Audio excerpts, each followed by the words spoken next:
What's up, Acolyte Squad? My name is Prince, and I'm an urban acolyte. And I don't usually do this kind of thing, but I got a huge speculation for you guys about The Mandalorian Season 2, The Mandalorians, and Bo-Katan Kryze. So you'll want to stay tuned and check out what I got to say on this one. This is the way. This is the way.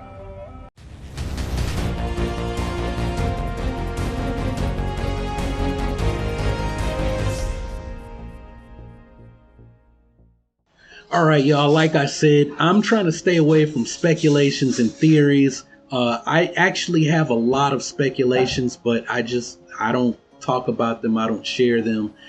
So this is completely off the dome. As I said, I just need to go and record this. Otherwise, it won't happen. But hey, if you're new here and you like The Mandalorian, I kind of take a deep dive look. I talk about The Mandalorian and break it down according to Joseph Campbell. So I talk about the hero's journey and the ongoing themes and kind of how I see them developing over the course of the season. Done that in season 1. Now I'm doing it in season 2. So hey, if you like that kind of thing, make sure you subscribe to the channel, enable the notifications so you know when I'm posting new videos.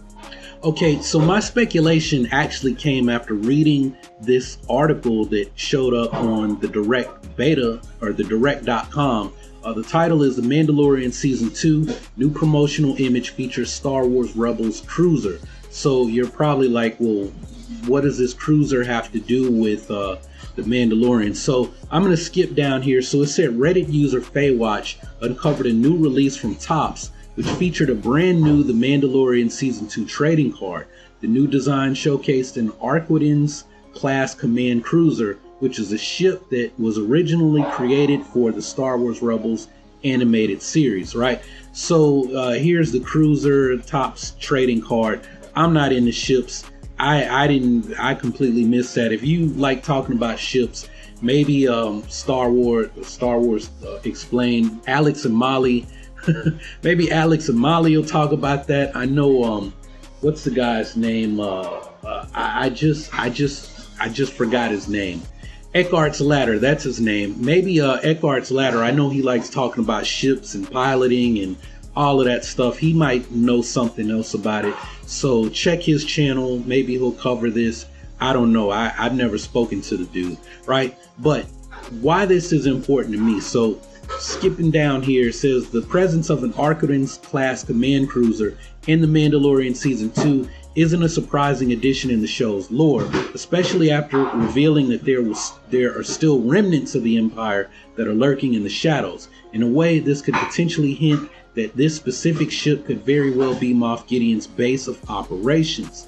The last time fans saw Gideon was on Navarro after being defeated by Mando. There's a strong chance that future episodes of Season 2 could provide a flashback on how Gideon was transported off the planet, and this command cruiser could eventually be featured in that sequence. In conjunction with that, previous reports also suggest that Bo-Katan, the previous welder of the Darksaber, will be joining The Mandalorian Season 2. I covered that back in the spring. By connecting the dots, it's possible that Bo-Katan is currently being held captive in the command cruiser, which could explain how Gideon was able to obtain the Darksaber. Whatever the case, the inclusion of this specific command cruiser presents a vast amount of narrative possibilities. The Mandalorian Season 2 is poised to answer in the forthcoming episodes. Now, where my speculation comes into play is this right here, that by connecting the dots, it's possible that Bo-Katan is currently being held captive in the command cruiser, which could explain how Gideon was able to obtain the Darksaber. Now, I want to go back and remind you guys of the trailer for Season 2. Now, this is my belief, is that the trailer only showed us the first half of the season, right? So we've seen everything except for the stuff involving the stormtroopers, right? It looked like they were coming out of some kind of maybe a cruiser that's flying in low altitude on that rocky terrain planet. We haven't seen that, and we haven't seen where maybe Dinn Djarin links back up with Grief Karga and Cara Dune. So I'm thinking that those two things, along with we haven't seen what happens on the estuary moon of Trask, but I'm thinking that's going to be this week's episode. I'm pretty sure it is because we see Frog Lady in it, right? So the stuff with Sasha Banks, that, and then what they're supposed to be doing is giving Dinn Djarin some information on where to locate Mandalorians. I'm thinking if he's on a water planet, and we also see images of him on that ship with Baby Yoda, that he's got to travel, by ship to meet up with a contact or somebody who knows something about these Mandalorians. Now, Sasha Banks, Sasha Banks' character, I'm thinking she's either some kind of connected to the Mandalorians or spying for Moff Gideon. Those are my two speculations regarding her character, right? Right now, just based on what we're seeing. Maybe she's an ally. She could be somebody from Dinn Djarin's past, another bounty hunter. I don't know. I know I said I think she might be force sensitive, Mary Allen, but that was when I didn't know anything about this season at all. And even though that video came out late, I actually wrote the script for the video like right after I saw the trailer, right?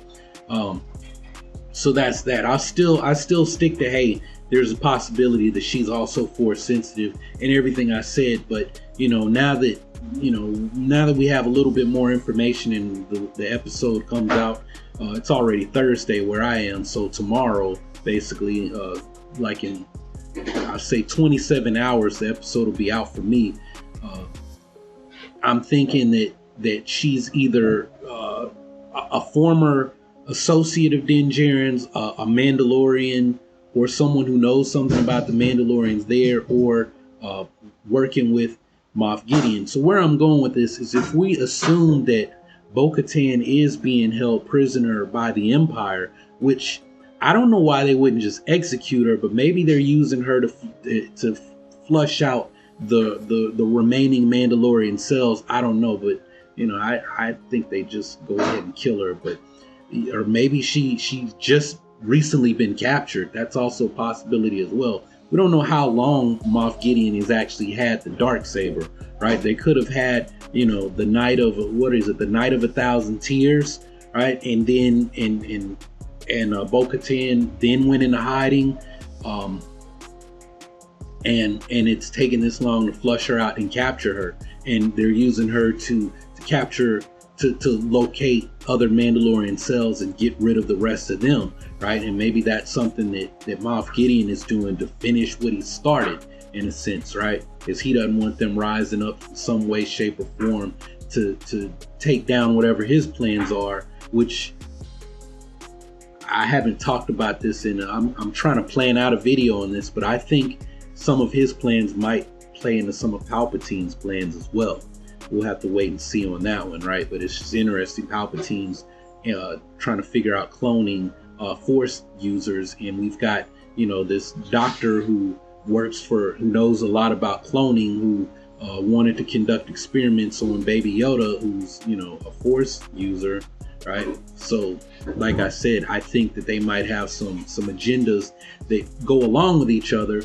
But getting back to this Bo-Katan thing, I think that she's being held captive by Moff Gideon's, forces, and that we might end up with some kind of rescue mission here, where Dinn Djarin finds this Mandalorian cell and finds out that they're trying to, put together their own type of rebellion, and they're in pocket cells, just like the rebellion started out in Star Wars Rebels, right under Ahsoka as fulcrum. Maybe Ahsoka is being the fulcrum for the Mandalorian rebellion, or the reunification of Mandalore. And one of the things that they got to do is free Bo-Katan as the leader, as Mandalore, right? They've got to free her to unite all of the clans and the cells, the pockets of cells that are scattered throughout the galaxy, undercover, right?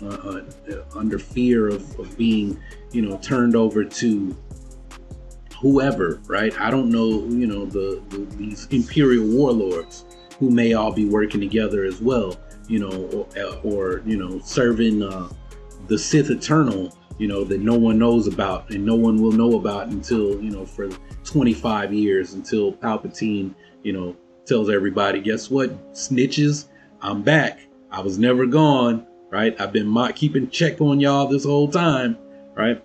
So that's really my speculation right there. After reading this, if Bo-Katan is being held captive, I think we're going to end up with some kind of rescue mission. We've seen stormtroopers who were like, they're rushing to do something, and I'm thinking Dinn Djarin's he's like, yo man, I got some allies too. He's got a link back up with Grief Karga, with Cara Dune, and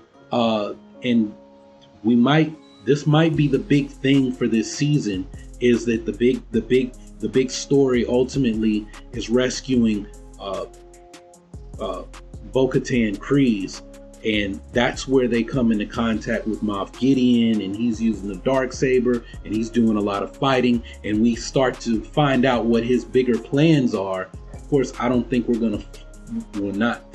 I know we're not gonna see the full picture until season 4 of The Mandalorian. They're about to start filming season 3 right now, or they may have already begun, right? But from what the word is that it's gonna go 4, maybe 5 seasons. I think 4 was the number. And Giancarlo Esposito, who plays Moff Gideon, said you won't get the bigger picture, you won't see the full picture until the final season, which I think is going to be season 4. But I would love to, for season 5 to be it. I think this is getting ready to build up to be something big. I really can see this being season 2 being about rescuing Bo-Katan Kryze and setting up this bigger story dealing with the restoration of Mandalore. So that's really my speculation. Like I said, I don't really do this a lot, but if you guys want me to do more of these, we're in the process of moving, and I got construction going. Well, I don't, but where I live, they do. Once we get moved and I have a studio set up in the new place, hey, I would love to hop on here and do more of these. When I come across an article, just tell y'all the article and sit here and geek out and rap with y'all. But if you guys want me to do more of this, y'all got to show me some love in the comments. Show me some love, and really be following this stuff with The Mandalorian, because right now, as far as Star Wars goes, The Mandalorian is it, right? We get the High Republic books, but a lot of the times I'll read the books or I'll listen to the audio books and I just don't talk about them. I just kind of store it for other breakdown videos where I'm like, this is where this connects with this, and if you didn't know, you should have read the book. Check out my breakdown reviews. I'm getting deep into that stuff, and I can't wait to dive into chapter 12, after we see it in 30 hours. And that video probably won't go up until Sunday, because my actual upload schedule, when I actually stick to it, is Sunday afternoons and Wednesday afternoons. So 2 videos a week is all I can do. I'm not really trying to do daily. I'm not trying to do the Mike Zero thing and do 3 videos a day. There's nothing, or 5 videos a day. There's nothing wrong with that. That's just not my YouTube strategy. But if I come across something, hey man, just call it a bonus, and maybe YouTube's algorithm will look at it and do what it do, and say, hey, you deserve some more views. I can use more views. 2020 has been kind of rough for me. 2019 and 2020 has been rough for me on YouTube, but it is what it is. I hadn't been doing the work like I should be doing, so I can't complain when the algorithm doesn't work in my favor. But anyway, hey y'all, that's all I got for this one. So thanks for watching. Thanks for hanging out. Y'all keep on breathing, and I will see you in the next video.